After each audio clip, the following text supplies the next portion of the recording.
बाप रे, अरे रे, मेरे सन की स्लीप को सन डिस्टर्ब कर रहा है। नेवर।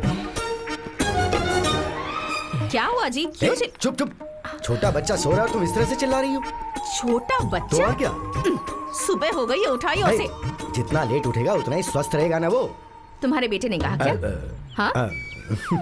अरे गुना, अरे जा, बहुत देखे तेरे जैसे बात होगा तुझे। अच्छा, अरे बेटे, उनके झगड़े में तू अपनी नींद खराब मत करे। अरे तुझे पता नहीं अपनी जान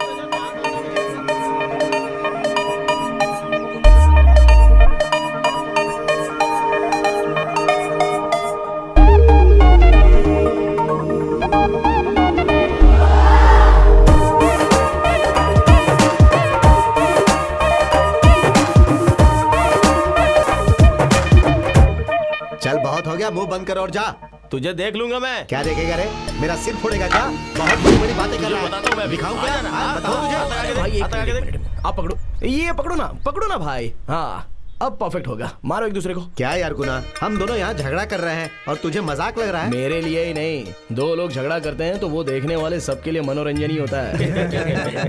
चलो ठीक है। वैसे ये झगड़ा वगड़ा किस लिए भाई? है गुना, तुझे तो पता है ना, मैंने बचपन से कितनी मेहनत की है, कितनी मेहनत करके इसे पढ़ाया लिखाया, इसकी शादी कितनी मुश्किल से की। अब इस घर में मैंने सिर्फ दो कदम ज्यादा मांगा तो ये उसके लिए कह रहा है कि मैं तुझे मार डालूंगा, काट डालूंगा। सिर्फ वही नहीं, मैंने भी मेहनत की है। क्या मेहनत की है? ओके, समझ में आ गया। मतलब जायदाद के लिए झगड़ा हो रहा है। होगा कुछ 80-90 लाख का होगा बंगला। कोई बात नहीं, झगड़ा कर सकते हैं। लेकिन झगड़े के बाद शांति नहीं मिलेगी। हाँ, पुलिस स्टेशन, कोर्ट, लॉयर, जज, उनकी फीस और उनकी रिश्वत से 2-3 साल होने के बाद जब पीछे मुड़कर आप लोग देखोगे ना, तो ये 80 लाख खर्च होकर और 80 लाख कर्ज हो चुका होगा। क्या बचेगा? सिर्फ अभी नहीं, झगड़ा करेंगे तो कुछ नहीं बचेगा झगड़े के अलावा। और इस तरह झगड़ा करने से सिर्फ तुम्हारी जायदाद ही नहीं जाएगी, तुम दोनों भाइयों की रिलेशंस भी जाएंगे। पैसा इंसान को कितनी हिम्मत देता है पता नहीं, लेकिन अपनों को अपनों की वजह से बहुत हिम्मत मिलती है भाई। 100 लोग भी सामने आएंगे तो भी आप मेरा छोटा भाई है बोलकर और आप मेरा बड़ा भाई है बोलकर एक दूसरे के लिए लड़ पड़ोगे। आप हिम्मत को छोड़ने की सोच रहे हो? आपकी मर्जी, कर लो झगड़ा। ठीक है, मुझे जो बोलना था मैंने बोल दिया। अब आगे इस बात से मेरा कोई संबंध नहीं है। तुम्हें मतलब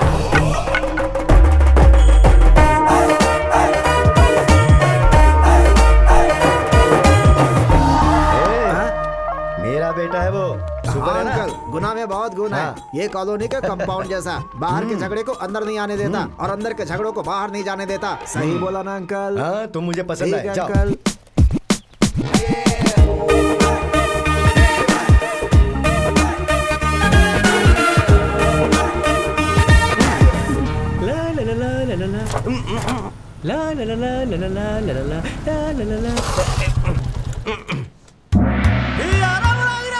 सच में बहुत भारी है।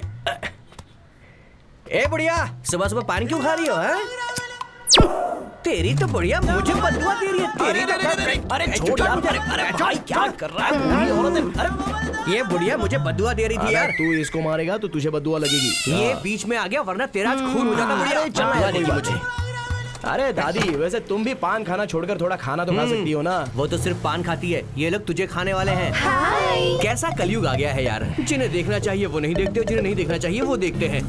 लड़कियां अजीब होती हैं।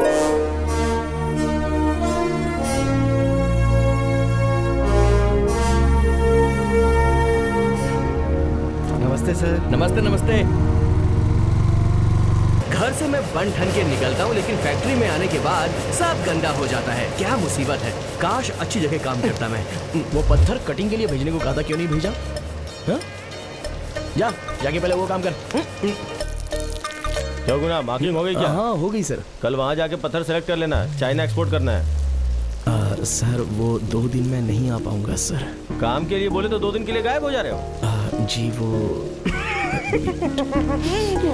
मेरा बीटेक का एग्जाम है सर। तेरा एग्जाम मुझे पता है, 2 साल से देख रहा हूँ। वैसे भी एग्जाम पास करके तू करेगा क्या? इस फैक्ट्री में मार्किंग करके 80-90 हजार तो कमा रहा है ना, उससे भी ज्यादा कमाना चाहता है क्या? मेरे नाम के आगे बीटेक लिखा हुआ देखना चाहते हैं मेरे पापा, इसलिए गुना बीटेक नाम का बोर्ड भी बनवा लिया है उन्होंने। बस वो कब घर के बाहर लग जाए इसका वेट कर रहे हैं सर वो। अच्छा ये बता, इस बार बोर्ड बाहर लगेगा या नहीं? वही सर, वही तो टेंशन है मेरा। किसी भी तरह एग्जाम्स अच्छे से लिखनी है मुझे, बोर्ड को बाहर लगाना ही होगा। लगाऊंगा। आजा। आजा। 10वें पेज का 10वां प्रश्न बहुत परेशान कर रहा है। आजा, कम ऑन। आवाहयामी आकर्षया। अरे गुना, लगता है इस बार भी परीक्षा में फेल हो गया। अमंगलम प्रति खत्मो खागा। गुना बीटेक। बस आ गया, पास आ गया।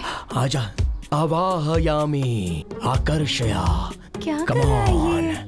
अभी आजा। दिखाती हूँ इसे। आ गया, मुझे पता है। ये क्या पूजा कर रहे हो शत्रु क्या? हमें डिस्टर्ब करने के लिए ट्राई कर रहे हैं। हमें फोकस से हटना नहीं चाहिए। माँ, इसे अंदर बुलाओ। अरे जा रे। अवाहयामी। आराम से जाना और डिग्री लेके आना। ये ले बेटा hall ticket. I want B Tech certificate. Thank you पापा। अरे ऐसे क्यों देख रही हो? सामने आओ। नहीं नहीं, मैं नहीं आऊंगी। पिछले साल तेरे साथ आई थी इसलिए तू फेल हो गया। ऐसा कहकर तेरे पापा ने 3 महीने मुझसे बात नहीं की थी। मैं नहीं आऊंगी। कम से कम तुम तो आओ। मुझे छोड़ दो प्लीज। माँ से तो बात करना बंद कर दिया था। मुझे तो मारा था। कम से कम आप तो सामने आओ। मेरे सामने आने में कोई आपत्ति तो नहीं है, पर मर्दों का सामने आना अच्छा नहीं होता। इसलिए कोई और सामने आए तो अच्छा होगा ना। इतना डरा दिया क्या पापा सबको आपने? मैंने कहाँ डराया, वो खुद डरे हुए हैं। वैसे भी किसी के सामने आने से क्या है, तुम्हारे सामने आने के लिए उनकी किस्मत होनी चाहिए। नहीं, जिनकी किस्मत है वही तुम्हारे सामने आएंगे। तुम जाओ बेटा, पास हो जाओ। All the best. थैंक्स माँ, गुड लक। अरे ये तो यहाँ आ रहा है। इसकी शक्ल देख ली तो एग्जाम ठीक से नहीं दे पाऊंगा। एग्जाम के सेंटर तक भी नहीं पहुंचूंगा। मुझे डायरेक्शन बदलना होगा।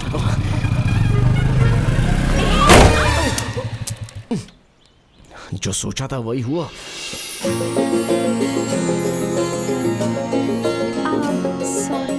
आप भी ना, एक तो एग्जाम के लिए कोई सामने ना आए इसलिए मैं बुरा फील कर रहा था, और आप इस तरह से। अरे एग्जाम के लिए जा रहे हो? I am so sorry. एक सेकेंड, ये लो। सेंटिमेंट नीचे गिरा ना, ये रहने दो। ये मेरा लकी पेन है। इससे एग्जाम में लिखोगे तो फर्स्ट क्लास से पास हो जाओगे। All the best.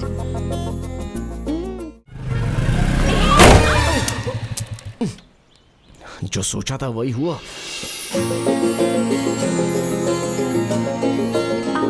सॉरी। आप भी ना, एक तो एग्जाम के लिए कोई सामने ना आए इसलिए मैं बुरा फील कर रहा था, और आप इस तरह से। अरे एग्जाम के लिए जा रहे हो? I am so sorry. एक सेकेंड, ये लो। सेंटिमेंट नीचे गिरा ना, ये रहने दो। ये मेरा लकी पेन है। इससे एग्जाम में लिखोगे तो फर्स्ट क्लास से पास हो जाओगे। All the best. तुम्हारे सामने कोई नहीं आया ऐसा तुमने कहा ना? मैं सामने आऊंगी। मेरे पापा कोई भी काम करने से पहले मुझे सामने आने कहते हैं। तुम्हारा काम हो जाएगा, इस बात की गारंटी है। ओके?